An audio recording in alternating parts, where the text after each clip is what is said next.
Hey everyone, it's Michael Kikle. I hope you're doing well today, and I have a review here for the Christmas film that I picked last night after my wife picked the Hallmark movie from 2012 called The Wishing Tree. I picked this. It's from 2011, the year before that movie, and it was way worse. It was way worse. And this is the third in a franchise, and it's one that I don't really have much love for because I don't remember much about the first two, but I'll get to that in a moment.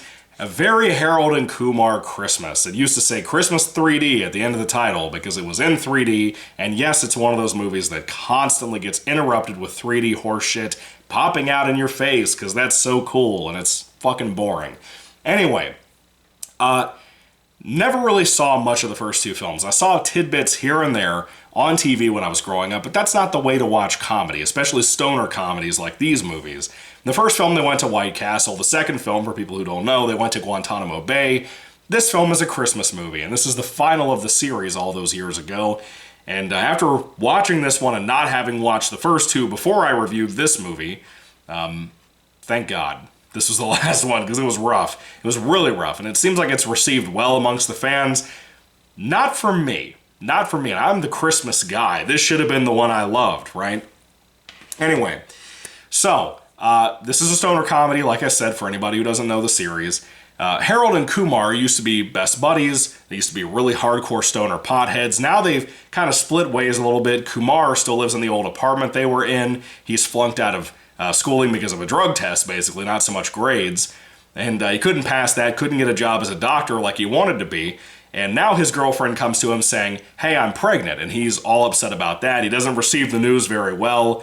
And he has a roommate who's an idiot. A fucking idiot. And I think he's like the son-in-law from Kevin Can Wait, the Kevin James TV show that came out after King of Queens, that eventually became like King of Queens with Leah Remini joining it and all that stuff. I think that roommate is that guy, and I can't fucking stand him. He's awful. Anyway, they basically go on a trip when a new package shows up to the apartment that is actually addressed to Harry, you know, the old best friend who moved out, who's now married and everything. And they travel to his house on the way over for the roommate to go see a girl that he wants to have sex with. And Kumar is just kind of on the roll with it. He just feels lazy and bummed out. His house and apartment are just disgustingly dirty. But he doesn't care. He just wants to drop off this present at Harry's house. And Harry has a fucking deliciously sexy wife. She is a Latina, and her whole family come in for Christmas vacation in a very Christmas vacation movie way.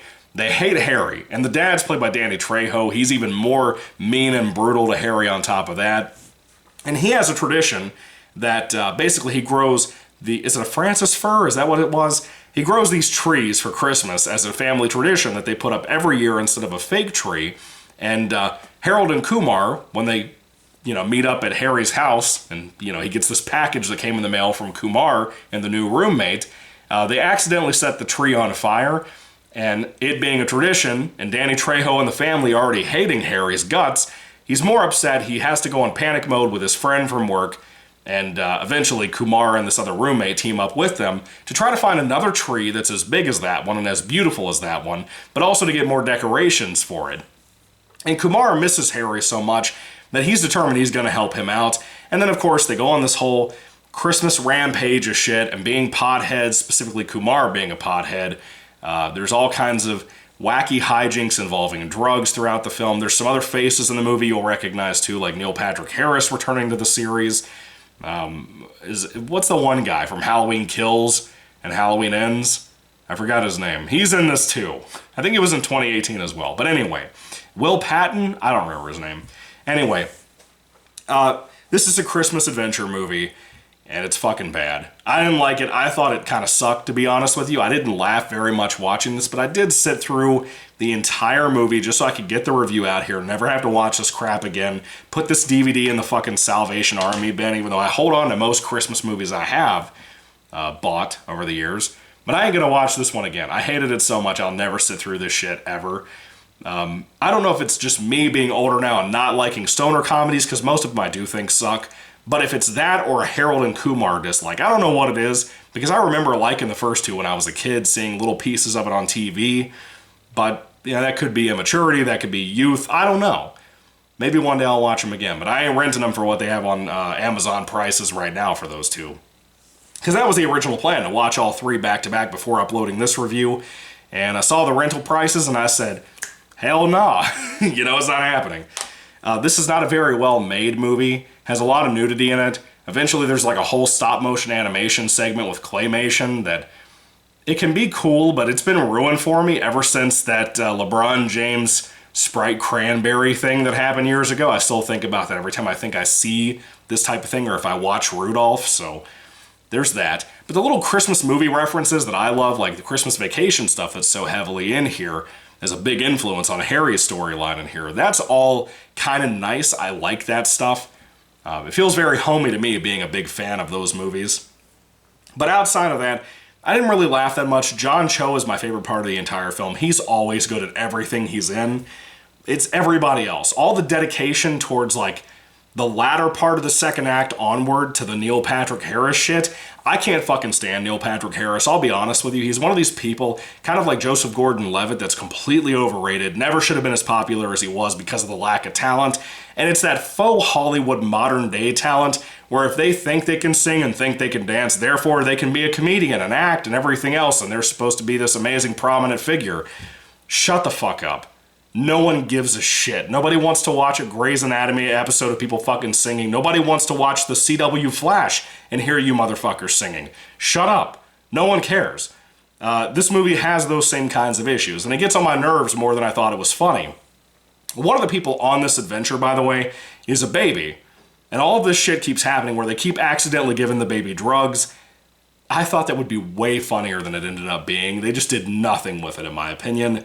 And the obnoxious roommate that Kumar has, he just drags the movie down more and more. Like, I just fucking hate that guy's guts. I don't know what it is. He's just one of those people, like Neil Patrick Harris, that just, his face, I just fucking hate him. I don't know what the problem is with me. But anyway, this is bad. It has a good Christmas soundtrack with a lot of old songs that you're gonna love, from like Bing Crosby, so on and so on. That stuff is great. I like that stuff. I like the setup. I like the Christmas Vacation references because it's probably my favorite Christmas movie of all time. But that's really all it has going for it. It's not that well shot. The budget is not enormous outside of the stop motion animation stuff. And that's about it, really, to be honest with you. But if I had to rate the film on a 5-star basis, I'd give it like a 2 out of 5 stars. Yeah, I might have smiled here and there, but it's fucking bad. I thought it was pretty rough. And it's probably the worst out of all three of them.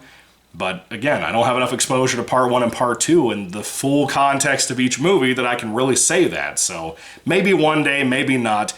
But for now, Harold and Kumar Christmas is bad. I don't recommend it. I don't think you should waste your time on it if you love Christmas raunchy stoner comedies and stuff. It's not even good for that, to be honest with you. It's just more obnoxious than anything. And the fact that I don't hear about these movies anymore tells me it's probably in the camp of all of the Harold and Kumar movies might be like that. But maybe one day I'll talk about them. I don't know. Anyway, 2 out of 5 stars for me. I don't recommend this shit. I can't stand it. I wish John Cho and Cal Penn, I think is his name, were in more movies because I like both of them a lot. But everybody else in here, fuck off. Don't even be in movies anymore, please, for the love of God. Anyway, what do you think about Harold and Kumar movies? What do you think about this particular one, a very Harold and Kumar Christmas? Let me know all that down below. And what have you started watching if you started watching some Christmas movies? Love to hear everything I have to say about it down below. Thank you guys again. God bless you all. Catch you later, and goodbye.